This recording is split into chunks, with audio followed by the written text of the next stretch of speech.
India வந்து ரொம்பவுமே ஒரு கலர்ஃபுல்லான நாடு. அது மட்டும் இல்லாமல் இங்கே பாரம்பரியத்தை ரொம்பவுமே போற்றி பாதுகாத்துட்டு வராங்க. அது மட்டும் இல்லாமல் இந்த உலகத்தில் உள்ள ரொம்பவும் அழகான சில இடங்கள் இந்தியாவில் தான் இருக்குது. அது மட்டும் இல்லாமல் இந்த உலகத்திலே உள்ள அழகான சில மலைப்பகுதிகள் இந்தியாவில் மட்டும்தாங்க இருக்குது. ஆனால் இந்த மாதிரி எவ்வளோ அழகான இடங்கள் இருந்தாலுமே இதுக்கு பின்னாடி உள்ள இன்னொரு இந்தியாவை நீங்கள் இது வரைக்கும் பார்த்துக்கவே மாட்டீங்க.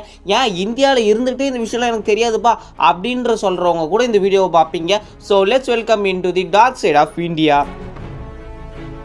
இந்த ஒரு வீடியோ முதல்ல பார்க்க போது டெம்பிள் ஆஃப் ராட்ஸ். இந்த ஒரு கோயிலுக்குள்ள நீங்கள் முதல் முறையாக போகிறீங்கன்னா அங்கே ஒரு எலி இருக்காதுங்க. கிட்டத்தட்ட ஆயிரக்கணக்கான எலிகள் வந்து அந்த இடத்துல சுற்றிக்கிட்டே இருக்கும். என்னடா கோயிலே ரொம்ப அசுத்தமாக இருக்குன்னு நினச்சிங்கன்னா அங்கே தான் தப்பு. ஆனால் இந்த ஒரு கோயிலில் எதுக்காக இத்தனை எலிகள் இருக்குன்னு பார்த்தீங்கன்னா இந்த ஒரு கோயில் ஃபுல்லாக முழுக்க எலிகள் மட்டுமே இருக்கும். ஏன்னா எலியை வந்து இங்கே ஒரு கடவுளாக கும்பிட்றாங்க.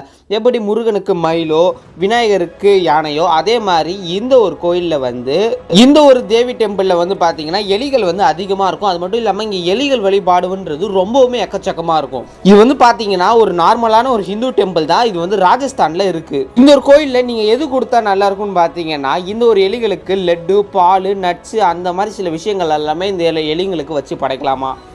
இந்த ஒரு கோயிலுக்கு போயிட்டு நீங்கள் ஒரு 5 நிமிஷம் உட்காரணும்னு நினச்சிங்கனாலே உங்கள் மேலே எக்கச்சக்கமான எலிகள் வந்து என் மேலே ஏறும். இதை பார்த்து நீங்கள் பதறி போய் அந்த எலியை அடிச்சிட போகிறீங்க. திடீர்னு எலி ஒரு இறந்துட்டாலோ ஒரு எலி உங்களால் துன்பட்டாலோ அந்த ஒரு எலிக்கு நீங்கள் துன்பட்டதுனால ஒரு தங்கத்திலையோ ஒன்று வெள்ளிலையோ அந்த எலிக்கு மாதிரியே ஒரு சிலை வந்து வைக்கணுமா. இது அந்த ஒரு கோயிலோட ஒரு ஐதீகம் மாதிரியே சொல்கிறாங்க. இந்த ஒரு கோயில் இன்னைக்கு நேற்றுலாம் வந்தது இல்லைங்க. கிட்டத்தட்ட 1530 காலகட்டங்களில் இந்த ஒரு கோயில் வந்திருக்கு. இது மட்டும் இல்லாமல் இங்கே ஆயிரக்கணக்குன்னு சொன்னால ஆயிரக்கணக்கு கூட இல்லை, கிட்டத்தட்ட 20,000 எலிகள் மட்டுமே இந்த ஒரு கோயிலில் இருக்குது. இந்த ஒரு கோயில் எங்கடா இருக்குது? இதெல்லாம் நான் கேள்விப்பட்டதே இல்லையே. இந்த விஷயம்லாம் உனக்கு எப்படி கிடைச்சதுன்னு பார்த்தீங்கன்னா இது இந்தியாவில் எப்போலேருந்தும் இருக்குது. இந்த விஷயத்தெல்லாம் நீங்கள் தேடி பார்த்தா தான் கிடைக்கும். ஆனால் இந்த ஒரு கோயில் தமிழ்நாட்டில் இல்லை, இந்தியாவில் உள்ள ராஜஸ்தான்ற இடத்துல மட்டும்தான் இருக்குது. ஆனால் இந்த ஒரு கோயில் ரொம்பவுமே ஃபேமஸ். இதை பார்க்கறதுக்கு வெளிநாட்டிலேருந்து ஆளுங்க எல்லாமே வந்துகிட்டு இருக்காங்களாம். இந்த கோயில் உங்களுக்கு இப்போ தான் தெரியுமா நான் ஏற்கனவே தெரியுமான்றதை கமெண்ட்ஸில் சொல்லுங்கள். இந்த ஒரு வீடியோ நம்ம ரெண்டாவதாக பார்க்க போகிறது மாடுகள் வழிபாடு. இந்தியாவில் மட்டும்தான் மாடாவே பார்க்காம அது வந்து ஒரு கோமாதாவாக பார்க்குறாங்க. ஆனால் இதுவே வந்து வெளிநாட்டிலலாம் பார்த்தீங்கன்னா மாடை வந்து பால் கறக்கிறதுக்கும் சீஸ் உருவாக்குறதுக்கும் மற்றும் அதோட இறைச்சி கிடைக்கிறதுக்காக தான் அங்கே யூஸ் பண்ணிக்கிட்டு இருக்காங்க. ஆனால் அதுவே இந்தியாவில் பார்த்தீங்கன்னா இது ஒரு கடவுளாகவே கும்பிடுறாங்க. அதுவும் முக்கியமாக தமிழ் கடவுளான லார்ட் கிருஷ்ணான்னு ஒருத்தர் இருக்கார் இல்லைங்க, அவரோட ஒரு வாகனம் தான் இந்த ஒரு மாடு. அதனால் இந்தியாவில் வந்து ஒரு ஸ்பிரிச்சுவல் காடாக வந்து இந்த ஒரு மாடை பார்க்குறாங்க. ஆனால் இந்தியாவில் கூட இன்றைக்கி வரைக்குமே சில இடத்துல மாடை வெட்டுறதுன்றது ஒரு இல்லீகலான விஷயம். வெளிநாட்டில் வேஸ்ட்டாக பார்க்குறத இந்தியாவில் எவ்வளோ யூஸ்ஃபுல்லாக பார்க்குறாங்கன்னு பார்த்தீங்கன்னா மாட்டோட யூரின் இருக்குது இல்லைங்க, அதை வந்து கோமியோன்ற பேரில் இங்கே எவ்வளோ நாட்டு வைத்தியத்துக்கு உதவுது. அது மட்டும் இல்லாமல் மாட்டோட சாணம் வந்து எத்தனையோ விதமான பயோகேஸோட உபயோகத்துக்கு உதவுது. அது மட்டும் இல்லாமல் ஏதோ ஒன்று எரிக்கிறதுக்கோ இல்லைன்னா ஏதோ ஒன்று அந்த செவத்துலேருந்து தட்டி காய வைப்பாங்க பார்த்தீங்களா, அந்த மாதிரி சில யூஸ்ஃபுல்லான விஷயத்துக்கு இது வந்து உதவுது. அப்புறம் முக்கியமான ஒரு விஷயங்க, இந்த மாட்டு சாணத்தை வச்சு அந்த காஞ்ச பேருக்கு ஒரு எருவு மாதிரி ஆகிடுது. அதுக்கப்புறம் அதை காய வச்சு அதுக்கப்புறம் அது எரிச்சு அப்புறமா விபூதி கூட தயாரிக்கிறாங்கன்ற ஒரு விஷயம் எனக்கு தெரியும். பாத்தீங்களாங்க, இங்க அதாவது வெளிநாட்டுல என்னதான் முன்னேறினாலும் நம்மளோட இந்தியாவை வந்து கம்பேர் பண்றப்ப நம்ம இந்தியா தான் ரொம்பவுமே மாசான ஒரு நாடா இருக்கும். இந்த ஒரு வீடியோ நம்ம மூணாவதா பார்க்க போறது மாசிம் நாரம். கரெக்டா எனக்கு ப்ரொனவுன்ஸ் பண்ண வரலனாலும் கீழே ஸ்பெல்லிங் போட்டுறேன் பார்த்துக்கோங்க. அது மட்டும் இல்லாம ஏன் நான் இந்த ஒரு ஊரை சொல்றேன்னு பாத்தீங்கன்னா உலகத்திலே அதிகமாக மழை பெய்யுற இடம் வந்து இந்த ஒரு இடம் தான். இந்த ஒரு இடம் வெளிநாட்டிலேயே இல்லை, இந்தியாவில் உள்ள ஒரு சின்ன ஒரு வில்லேஜ் தான் இந்த ஒரு மாசிநாயரம்.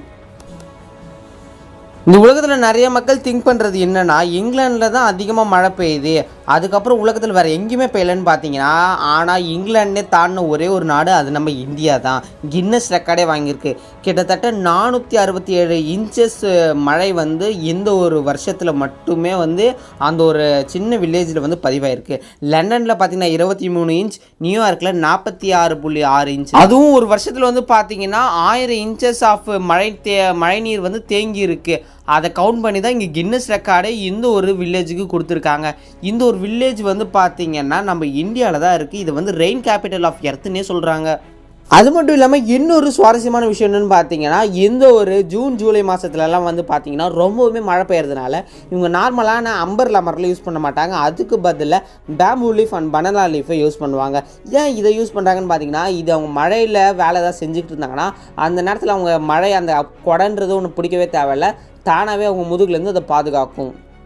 இந்த ஒரு வீடியோவில் நம்ம அடுத்ததாக பார்க்க போகிறது டெம்பிள் ஆஃப் ஹெவன். இந்தியா முழுக்கவே ஃபுல்லாகவே கோயில் நிறைந்த ஒரு நாடு. என்னதான் மற்ற நாட்டிலேயும் கோவில் இருந்தாலுமே இந்தியாவில் மட்டும்தான் அதிக கோவில் நிறைந்த ஒரு நாடாக பார்க்கப்படுது.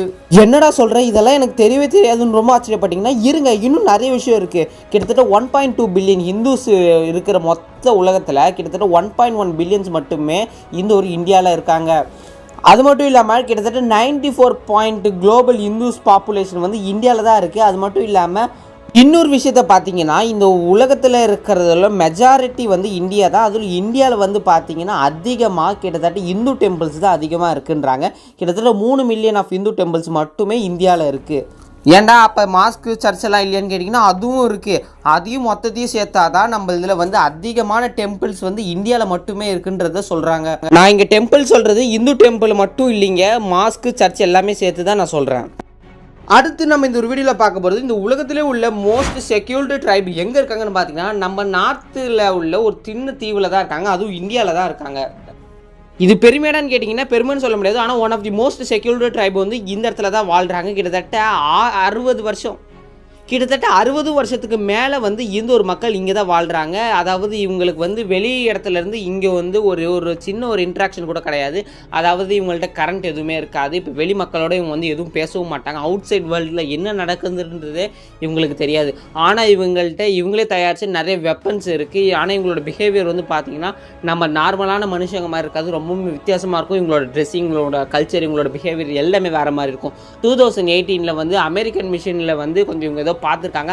அந்த இடத்துல அமெரிக்காக்காரங்களே கொன்னவங்க தான் இவங்களை ஏன் அப்படி சொல்கிறேன்னு பார்த்தீங்கன்னா இவங்க ரொம்ப ஆபத்தான மக்கள்லாம் கிடையாது, சில இடத்துல ஜாலியான மக்கள் தான். ஆனால் இவங்களுக்கு எதிர்த்து எதாவது பண்ணாங்கன்னா இவங்களோட ஆக்ஷன் ரொம்பவுமே பயங்கரமாக இருக்கும். இந்தியாவில் இந்த மாதிரி விஷயங்களும் சிலதெல்லாம் இருக்குது. இதெல்லாம் பற்றி உங்களுக்கு தெரியலனா இந்த ஒரு வீடியோவை பாருங்கள். இவங்க கிட்ட போனாலே கொண்டுருவாங்கன்னு சொல்லி தூரத்துலேருந்து கேமராமேன் எடுக்கப்பட்ட இந்த ஒரு 5 செகண்ட் கிளிப்பு தான். இந்த ஒரு கிளிப்பு பார்த்தாலே தெரியும், ரொம்பவும் பயங்கரமாக இருக்கும். இந்த ஒரு வீடியோ நம்ம அடுத்ததாக பார்க்க போகிறது ஈட்டிங் வித் பேர் ஹேண்ட்ஸ்.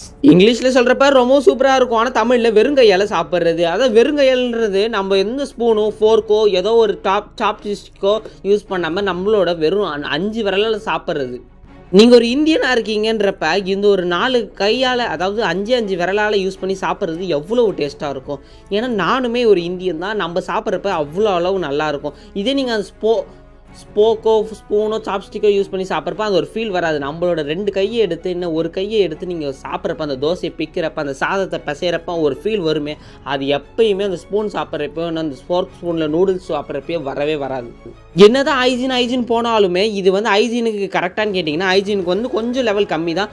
ஆனால் இருந்தாலுமே நம்ம இந்தியாவோட பாரம்பரியமான முறை நல்ல வாழை இலையில் போட்டு சுட சுட சாம்பாரை ஊற்றி நல்ல கையால் பிசைஞ்சு அதை எடுத்து வாழை வைக்கிறப்ப அந்த ஒரு டேஸ்ட் இருக்கே வேறு லெவலாக இருக்கும்.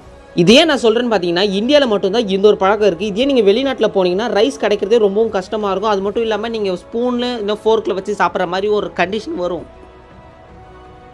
இந்த ஒரு வீடியோவில் நம்ம அடுத்ததாக பார்க்க போகிறது வில்லேஜ் வித் நோ டோர்ஸ். என்னடா சொல்கிற அப்படின்னு கேட்டிங்கன்னா ஆமாங்க, இந்தியாவில் உள்ள இந்த ஒரு கிராமத்தில் மட்டும் எந்த ஒரு வீட்டுக்குமே கதவே கிடையாது. ஆமாங்க, இந்த ஒரு வில்லேஜ் வந்து மகாராஷ்டிராவில் தான் இருக்குது. என்ன தான் டெக்னாலஜிஸ் எவ்வளோ வளர்ந்தாலும் அவங்களோட குலதெய்வத்தை மட்டும் நம்பியே நம்மளோட குலதெய்வம் காப்பாற்றிடுவாங்கன்னு சொல்லியே இந்த ஒரு கிராமத்தில் எந்த ஒரு வீட்டுக்குமே கதவுன்றது ஒன்று கிடையவே கிடையாது. இன்னொரு கிராமம் பேர் ஷானி சிங்கப்பூர். இது வந்து சிம்பா டெம்பிள் அப்படின்ற ஒரு டெம்பிளை நம்பி தான் இந்த ஒரு கிராமம் இயங்கும். இன்னொரு கிராமத்தில் எந்த ஒரு திருட்டுமே நடக்காதான்னு கேட்டிங்கன்னா ஆமாங்க, 2009 வரைக்குமே 0 ரிப்போர்ட்ஸ் அப்படின்ற ஒரு கேஸை வந்து கின்னஸ் ரெக்கார்ட் பண்ணியிருக்காங்க. இவங்க கிராமத்தில் எந்த திருட்டுமே நடக்கல. ஆனால் 2010 அப்போ இவங்களோட பேங்க்கு ஒன்று வருது. அதாவது இந்த ஒரு கிராமத்தை நம்பி இந்த ஒரு பேங்க்கும் கதவே இல்லாமல் சில மாதிரி ப்ராசஸ்லாம் பண்ணி வராங்க. ஆனால் இவங்களோட கிராமத்தில் வந்து அதுக்கப்புறமா வந்து கிட்டத்தட்ட $500 வந்து திருடப்படுது. அது மட்டும் இல்லாமல் மொபைல் நகைகள்னு சொல்லி 2010க்கு அப்புறம் கொஞ்சம் திருட்டுகள் நடக்குது. இருந்தாலும் என்ன சொல்கிறாங்கன்னு பார்த்தீங்கன்னா அது தெய்வக்கூத்தம் ஆயிடுச்சு அந்த மாதிரி தான் சொல்கிறாங்களே தவிர அந்த ஒரு கிராமத்துக்கு கதவுன்றது ஒன்று போடவே இல்லை இன்றைக்கி வரைக்குமே. ஆனால் அந்த ஒரு வீட்டுக்கு வாசப்படி இருக்கும், ஆனால் கதவுன்றது ஒன்று இருக்கவே இருக்காது. ஏன்னா இவங்க முழுக்க அந்த கடவுளை நம்புகிறாங்க, காப்பாற்றிடுவாங்க அப்படின்னு சொல்லி. இது அவங்களோட பிலீஃப். இந்த ஒரு வீடியோவில் அடுத்ததாக பார்க்க போகிறது காம்ப்ளிகேட்டட் மேரேஜ் சிஸ்டம். அதாவது இந்தியாவில் முழுக்க எப்படி நடக்குதுன்னு பார்த்தீங்கன்னா முடிஞ்ச வரைக்குமே mostly 80% of the marriage system வந்து அரேஞ்ச் மேரேஜ், 20% வந்து லவ் மேரேஜில் நடக்குது. இன்னும் டீப்பாக போனீங்கன்னா அந்த அரேஞ்ச் மேரேஜ் எப்படி நடக்குதுன்னு பார்த்தீங்கன்னா ஒரு ஃபோர்ஸ்ட் மேரேஜ் இல்லைன்னா சைல்டு மேரேஜ் இல்லைன்னா வேறு ஏதாவது கஷ்டத்தில் தான் அந்த ஒரு மேரேஜ் நடக்கும். முக்கியமாக இந்தியாவில் இதெல்லாம் எங்கே அதிகமாக நடக்குதுன்னு பார்த்தீங்கன்னா ஜம்மு அண்ட் காஷ்மீரில் தான் இது அதிகமாக நடக்குது. அதுவும் முக்கியமாக அந்த டவுரி சிஸ்டம் வரதட்சணை கொடுமைன்றது இங்கே நிறையாவே இருக்கும். அதாவது இந்த இடத்துல எனக்கு இவ்வளோ நகை போடுங்க, இவ்வளோ பணம் கொடுத்தா தான் நான் கல்யாணம் பண்ணுவேன், அந்த மாதிரி சொல்லி சில சட்டங்கள் வந்து இன்னுமே நிறைய இடத்துல நடந்துக்கிட்டு தான் இருக்குது. இல்லையப்பா நாங்கள் இது மாதிரிலாம் பண்ணுறது இல்லையா அப்படின்னா நான் உங்களை எதுவும் சொல்லிங்க. இந்த மாதிரியும் நடக்குது இந்தியாவில். இது வந்து வெளிநாட்டிலலாம் இந்த மாதிரி பார்த்திங்கன்னா நடக்காது. ஆனால் இந்தியாவில் இன்றைக்கி வரைக்குமே எவ்வளோ கல்யாணத்தில் இந்த மாதிரி சிஸ்டம் வந்து நடந்துக்கிட்டு இருக்கு, மறைமுகமாக நடக்கும். எப்படின்னா இந்த சின்ன பொண்ணு கல்யாணம் பண்ணால் இந்த திருஷ்டி போகும். அது மட்டும் இல்லாமல் ரொம்ப வயசான ஒரு அங்கிளுக்கு ஒரு சின்ன பொண்ணை கல்யாணம் பண்ணி கொடுக்கறதுனால அவங்களோட சொத்து ஏறும். அந்த மாதிரி சொல்லி சில இடியாட்டிக்கான திங்ஸ் வந்து பண்ணுவாங்க பார்த்தீங்களா. இது எல்லாமே வந்து பார்த்தீங்கன்னா இந்த படத்துலையும் காமிச்சிருப்பாங்க. அது மாதிரி தான் ஒரு விஷயம் வந்து இந்தியாவில் இப்போ வரைக்குமே நிறைய குட்டி கிராமம் பழங்குடியினருக்கு வந்து நடந்துக்கிட்டு இருக்கு. ஒரு வருஷத்துக்கு மட்டுமே இந்தியாவில் எவ்வளோ கல்யாணம் வந்து நடக்குதுன்னு பார்த்தீங்கன்னா கிட்டத்தட்ட 10 மில்லியன் ஆஃப் கல்யாணம் நடந்துக்கிட்டு இருக்குது. 1 மில்லியனாலே 10 லட்சம், கிட்டத்தட்ட 100 லட்சம் கல்யாணம் மட்டுமே இந்தியாவில் நடந்துக்கிட்டு இருக்குது ஒரு வருஷத்துக்கு. எப்படா இதெல்லாம் நீ சொல்கிறேன்னு பார்த்தீங்கன்னா இதெல்லாம் நான் கஷ்டப்பட்டுமே நோட்ஸ் எடுத்துக்கிட்டு உங்களுக்கு இந்த விஷயத்தெல்லாம் நான் சொல்கிற விஷயம் எல்லாமே கிட்டத்தட்ட 99% வந்து கரெக்டாக தான் இருக்கும்.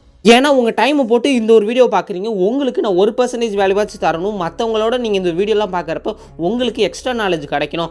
அதனால உங்களுக்காக பெரிய விஷயத்தை கஷ்டப்பட்டு ஒரு ஸ்கிரிப்டாக ரெடி பண்ணி உங்களுக்கு குட்டி பாயிண்ட்ஸில் நான் அழகாக சொல்கிறேன். இதெல்லாம் நீங்கள் தெரிஞ்சுக்கிட்டு மற்றவங்கள்ட்டையும் சொல்லுங்கள், நீங்கள் கெத்துன்றது காமிங்க.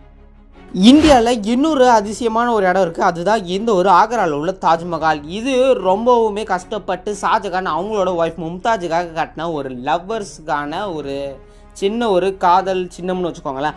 அந்த மாதிரியான ஒரு விஷயம் தான் இந்த ஒரு தாஜ்மஹால். கிட்டத்தட்ட எக்கச்சக்கமான ஆயிரக்கணக்கான மேலே ஒயிட் மார்பிள்ஸை வச்சு கட்டின எந்த ஒரு தாஜ்மஹால் இப்போ நாளடைவில் வந்து பார்த்திங்கன்னா க்ரீன் அண்ட் எல்லோ கலரில் மாறுது. இதுக்கான காரணம் வந்து பார்த்திங்கன்னா டெல்லியிலையும் ஆக்ராலையும் அதிகமான பொல்யூஷன் வந்துக்கிட்டு இருக்குது. இது மூலமாக நிறையா நைட்ரஜன் ஆக்சைடு டை ஆக்சைடெலாம் வந்து அந்த இடத்தையே வந்து மாசுபடுத்துது.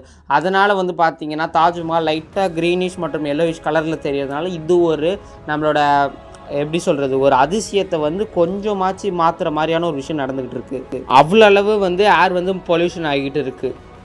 இந்த வீடியோவில் முழுக்க இந்தியாவை பற்றி தெரிஞ்சிருப்பீங்க. இதே மாதிரி நிறைய வீடியோஸ்க்கு மறக்காமல் கீழே லைக் பண்ணிவிடுங்க.